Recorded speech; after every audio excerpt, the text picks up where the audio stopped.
Assalamualaikum warahmatullahi wabarakatuh. Perkenalkan, nama saya Yuliatin. Saya dari mahasiswa Universitas Terbuka Malang di semester 3. Kali ini kita akan berdiskusi di sesi 8 pada MPDR 5302 Studi Komparatif Pendidikan Dasar di Berbagai Negara. Soal yang pertama, apakah sistem jenjang dan struktur persekolahan serta kebijakan pengelolaan pendidikan dasar di negara ASEAN dan Asia Pasifik memiliki persamaan dalam implementasi pendidikan yang Anda rasakan di lingkungan sekolah? Menurut saya, sistem jenjang dan struktur prasekolahan serta kebijakan pengelolaan pendidikan dasar di negara ASEAN dan Asia Pasifik memiliki persamaan dalam implementasi pendidikan dengan lingkungan sekolah tempat saya mengajar, yaitu pada SD Negeri 4 Sri Mulyo, Kecamatan Dampit, Kabupaten Malang. Terdapat beberapa persamaan mendasar antara sistem pendidikan dasar di negara-negara ASEAN dan Asia Pasifik, terutama dari segi sisi tujuan dan struktur dasar. Persamaan yang pertama yaitu penerapan kebijakan pengelolaan pendidikan pada kurikulum nasional sekolah negeri harus mengikuti pada kebijakan kurikulum nasional yang ditetapkan oleh kementerian. Hal ini juga umum di negara lain di mana sekolah negeri wajib mengikuti kerangka kurikulum yang seragam secara nasional.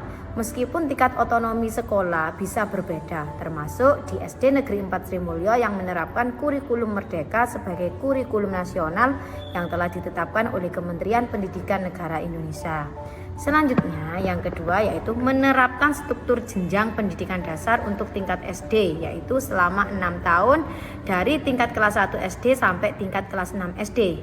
Kemudian mewajibkan wajib belajar selama 9 tahun dari tingkat pendidikan dasar, sekolah dasar, dan 3 tahun di sekolah menengah pertama. Negara seperti Malaysia dan Thailand juga memiliki masa pendidikan dasar wajib yang serupa, memastikan bahwa setiap anak mendapatkan pondasi pendidikan minimum. Persamaan selanjutnya yang ketiga yaitu di beberapa negara ASEAN dan Asia dalam kurikulumnya juga memprioritaskan penguasaan kemampuan membaca, menulis, dan berhitung sebagai fondasi utama di jenjang SD, termasuk di Indonesia juga menekankan dalam kurikulum merdeka yang juga diterapkan di SD Negeri 4 Sri Mulyo agar peserta didiknya memiliki kemampuan membaca, menulis, dan berhitung sebagai fondasi awal pada tingkat pendidikan dasar. Kemudian yang keempat, adanya komitmen bersama untuk memperluas akses pendidikan berkualitas tinggi secara merata dan tanpa diskriminasi. Sebagai sekolah negeri tentunya di SD, lembaga saya di SD Negeri 4 Sri Mulyo berperan sebagai pilar penyediaan akses pendidikan gratis di tingkat dasar bagi masyarakat setempat. Kemudian soal yang kedua yaitu silakan baca dan analisis artikel pengayaan pada sesi 8, kemudian paparkan hal-hal penting yang saya temui dalam artikel tersebut. Berikut adalah hal-hal penting yang saya temukan dalam artikel tersebut. Yang pertama, era abad ke-21 dan perubahan besar ditandai dengan perubahan dan pergeseran kehidupan sosial yang sangat besar perkembangan iptek. Khususnya teknologi informasi mendominasi seluruh tatanan kehidupan sosial. Terjadinya krisis nilai-nilai kemanusiaan. Sistem nilai yang dahulu disepakati mengalami perubahan drastis yang termanifestasi dalam kelemahan, alienasi, korupsi, dan melemahnya hubungan kemanusiaan. Kemudian era pasar bebas ASEAN atau MEA. Masyarakat ekonomi ASEAN adalah kesepakatan untuk menghilangkan batas transaksi barang, jasa, dan tenaga kerja profesional bagi negara-negara ASEAN. Pasar bebas ini membawa peluang bagi lulusan untuk bekerja di luar negeri dengan lebih mudah, tetapi juga ancaman karena orang luar lebih mudah masuk dan bersaing di pasar domestik, termasuk dalam pembukaan lembaga pendidikan persaingan bebas, meningkatkan tuntutan masyarakat dan kualitas yang semakin tinggi. Kemudian pendidikan dasar dulu dan kini. Kondisi anak usia sekolah dewasa ini sangat berbeda dari masa lalu, masa kini. Anak masa kini sudah membawa banyak informasi sebelum masuk sekolah berkat media informasi dan hiburan seperti TV, komputer, HP. Nah, itu bisa didapat dari rumahnya si anak tersebut. Meskipun anak sudah lebih teredukasi cara pembelajaran, masih banyak dikritik pembelajaran, masih cenderung menyajikan norma-norma yang kadang tidak dikaitkan dengan konteks sosial budaya. Kurikulum hanya menawarkan kompetensi atau informasi minimum dan pengajar sering terpaku pada kurikulum. Hal-hal penting yang perlu dipersiapkan. Yang penting yaitu pendidikan abad ke-21 harus meninggalkan pendekatan tradisional sebagai siswa sebagai kelas kosong dan menghendaki pembelajaran yang kreatif serta mengutamakan pembelajaran student active learning. Yang pertama yaitu hal-hal yang penting reposisi misi dan visi pendidikan. Yang kedua konstruksi kurikulum. Yang ketiga pembelajaran aktif dan kreatif. Dan yang keempat pengembangan sumber daya manusia. Dan yang terakhir pemberdayaan manajemen.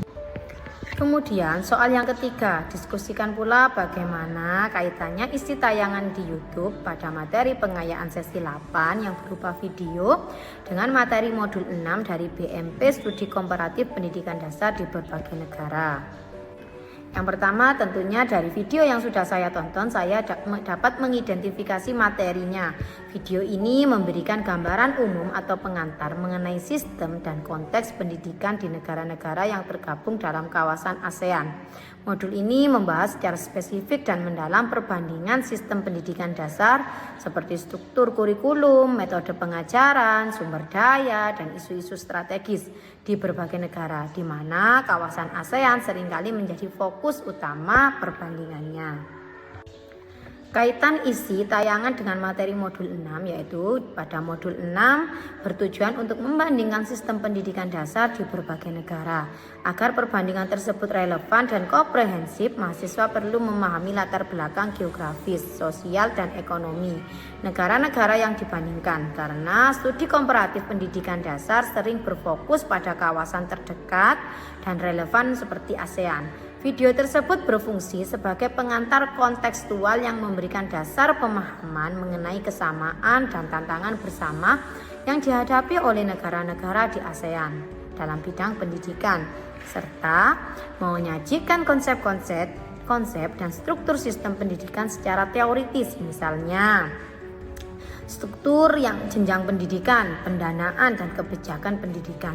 Tayangan YouTube tersebut membantu menjembatani materi teori ini dengan realitas implementasi dan isu-isu yang benar-benar ada di lapangan dalam konteks regional ASEAN. Kaitan isi tayangan dengan materi modul 6 tadi dari video Introduction to ASEAN Education membahas isu-isu strategis seperti upaya harmonisasi kualifikasi pendidikan, mobilitas guru dan siswa atau upaya bersama dalam meningkatkan mutu pendidikan di kawasan. Isu-isu ini adalah subjek utama yang menjadi bahan perbandingan dan analisis dalam modul 6, khususnya saat membahas keunggulan dan kelemahan masing-masing sistem pendidikan dasar di negara ASEAN. Dengan demikian, tayangan YouTube tersebut sangat mendukung pembelajaran model 6 karena pada video tersebut memberikan landasan pemahaman kawasan ASEAN yang esensial sebelum mahasiswa masuk ke tahap analisis dan perbandingan detail tahapan sistem pendidikan negara-negara anggotanya sesuai dengan tuntutan mata kuliah studi komparatif pendidikan dasar.